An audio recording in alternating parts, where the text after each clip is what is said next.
Sí. Carlos Chunga desde Piura me dio pase a Iquitos, región Loreto, y hoy debo dar pase a Catherine Mendoza, que está en Cusco, en esta red nacional en donde tratamos de integrar de alguna manera informativamente a todo el país. Así que, Catherine, adelante, por favor.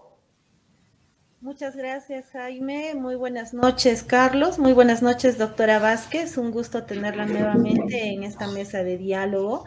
Bueno, en Cusco estamos viviendo un proceso electoral todavía porque tenemos segunda vuelta y estamos en medio de la campaña electoral y yo quisiera que usted nos dé una evaluación sobre la situación que estamos viviendo acá.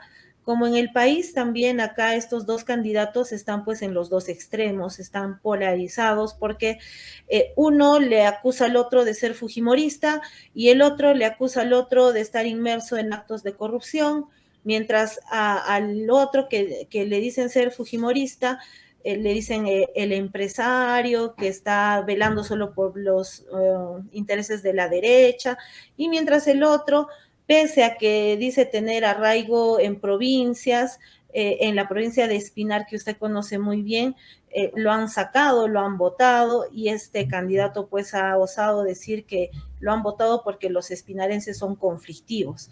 Entonces, estamos en una campaña solamente de puyazos, no tenemos hasta el momento propuestas. ¿Cuál sería de repente su óptica, usted, su evaluación sobre este momento electoral, sobre todo en Cusco, que usted conoce bastante porque ha estado trabajando bastante tiempo por aquí? Sí, gracias, Catherine, por la pregunta. Miren, lo que está pasando en los gobiernos regionales es, de alguna manera, digamos, en un espacio diferente, pero es lo mismo que pasa en el gobierno nacional, lo que tenemos a nivel nacional, digamos, se replica. Tenemos fuertes problemas de representatividad, igual que acá lo tenemos con el presidente, el Congreso, también en las regiones pasa eso. Fíjense cómo se han dado las elecciones en estas últimas elecciones municipales y regionales, cómo han sido.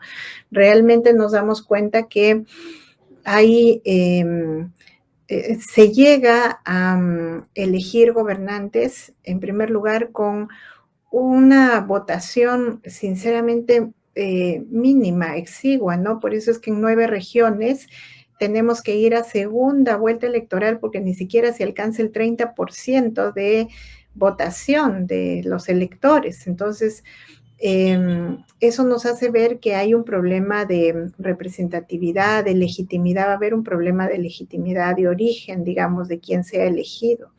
Entonces, también se replica otro tipo de problemas, la polarización, que eso se debe también a esta suerte de falta de consolidación de los partidos políticos. Entonces, lo que tenemos son liderazgos poco, digamos, representativos, que la gente puede cuestionar por temas incluso de carácter personal, etcétera. No hay un partido político fuerte que sea el que dé la garantía de quién es este candidato, por quién vamos a votar, por quién vamos a optar. Entonces es un problema que se está repitiendo, que tiene que ver con lo que yo decía hace un rato, que es este problema que tenemos en el país de una institucionalidad política muy débil que hace que cada elección tengamos una oferta política pobrísima, digamos, gente que se aventura a ir a las elecciones, algunos que repiten incluso, digamos, vuelven a presentarse pese a los malos antecedentes que tienen. La gente no tiene una oferta electoral adecuada y entonces nos vemos obligados a votar por el que hay, por la opción menos mala. En todo caso, nos hemos acostumbrado a votar por eso. Y entonces vamos a tener problemas igual que los que tenemos a nivel nacional, un problema en el que tampoco los gobernantes a nivel regional y local tienen claro qué hacer como para poder abordar los problemas de estos territorios, por ejemplo. No hay propuestas sólidas, no hay propuestas, no hay un debate de propuestas, digamos, ¿no? Solo hay lo que Catherine decía, es un poco estas confrontaciones que simplemente lo que hacen es generar cómo se genera duda sobre el otro candidato para ser elegido, ¿no? Para poder llegar al poder. Entonces, eso Exacto. es un... Y hablando justo de eso, de crear dudas, ¿no? Uno de los candidatos tiene denuncias por corrupción ante la fiscalía, pero yo digo, ¿hasta qué nivel podría llegar esta manipulación? Porque definitivamente el régimen fujimorista ha hecho mucho daño al país y pues es un antecedente muy negativo, pero ¿hasta qué punto se le puede vincular a una persona con Fujimori solamente para crear un antivoto, ¿no? O sea, ¿hasta qué punto podemos llegar a utilizar a la población para que ellos pues simplemente voten en contra de, como ha ocurrido en el panorama nacional, ¿no?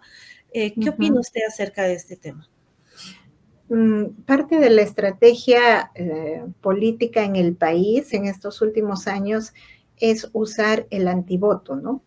Sabemos nosotros que tenemos justamente una experiencia muy negativa con el gobierno fujimorista, porque fue un gobierno bastante nefasto, involucrado no solamente con temas de corrupción, sino violación de derechos humanos, con temas que tienen que ver con cómo ha destruido la institucionalidad, etcétera. Bueno, tiene muchos pasivos. Entonces, los últimos años a nivel nacional, por ejemplo, ha funcionado mucho el antivoto para elegir a alguien. Todo el antifujimorismo ha terminado eligiendo a un candidato al que fuere, con tal de evitar, digamos, lo que se considera el mal mayor.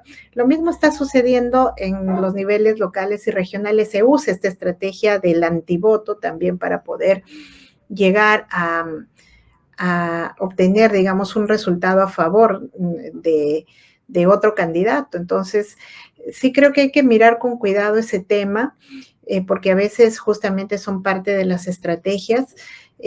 Sí es importante siempre tener en cuenta los antecedentes de quien postula, porque también tenemos una suerte de candidatos que vienen justamente, ahora se presentan, digamos, con otra cara, con otro tipo de símbolo, pero también tienen su historial, ¿verdad? Eso también tiene que contar para la evaluación del elector, quién es, de dónde viene, qué tipo de arraigo político tiene.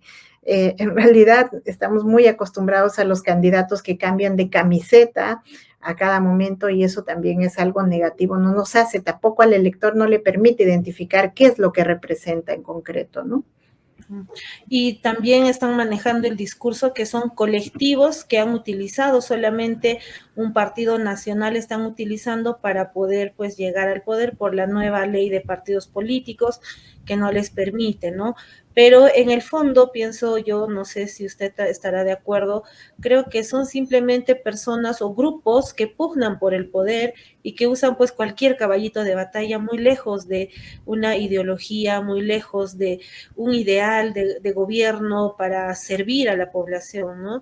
Entonces, ¿qué recomendación usted le daría a los electores que están viendo todo este panorama para que puedan tomar una buena decisión en estas elecciones? ¿Cuál sería el primer paso como elector, por ejemplo, que yo debería hacer para poder elegir o saber elegir, ¿no? Sí, a ver, teniendo en cuenta que eh, creo que todos tenemos que ser conscientes de que tenemos una crisis severa en la política peruana. ¿Por qué? Porque no tenemos partidos reales. Lo que tenemos son esta suerte de empresas o emprendimientos electorales, ¿no? Cada vez que aparecen, cada vez que va a haber elecciones. Y entonces hay que hacer conciencia que eso es una gran debilidad porque entonces quienes pretenden llegar al gobierno realmente son gente sin una ideología clara, sin haber sin tener una identificación concreta sobre determinadas apuestas o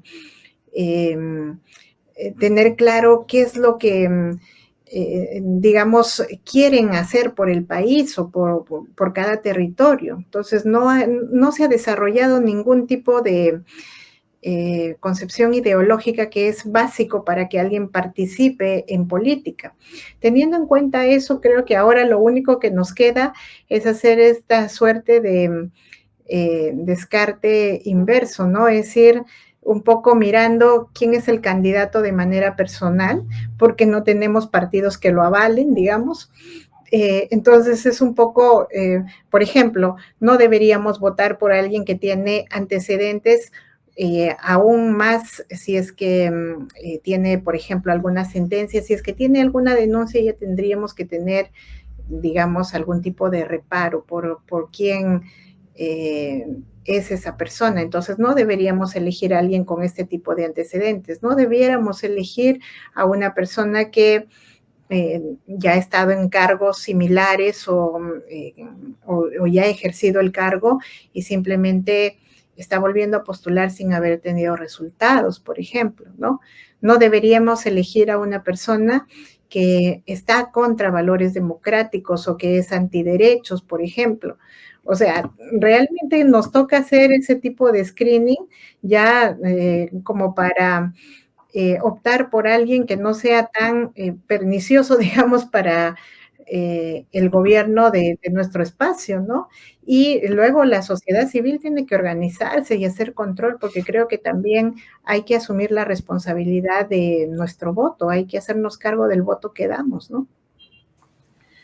Así es. Muchísimas gracias, doctora, por sus apreciaciones. Yo ahora le doy el pase a mi compañero Carlos Chunga para continuar con la entrevista. Buenas noches. Gracias, Caterina.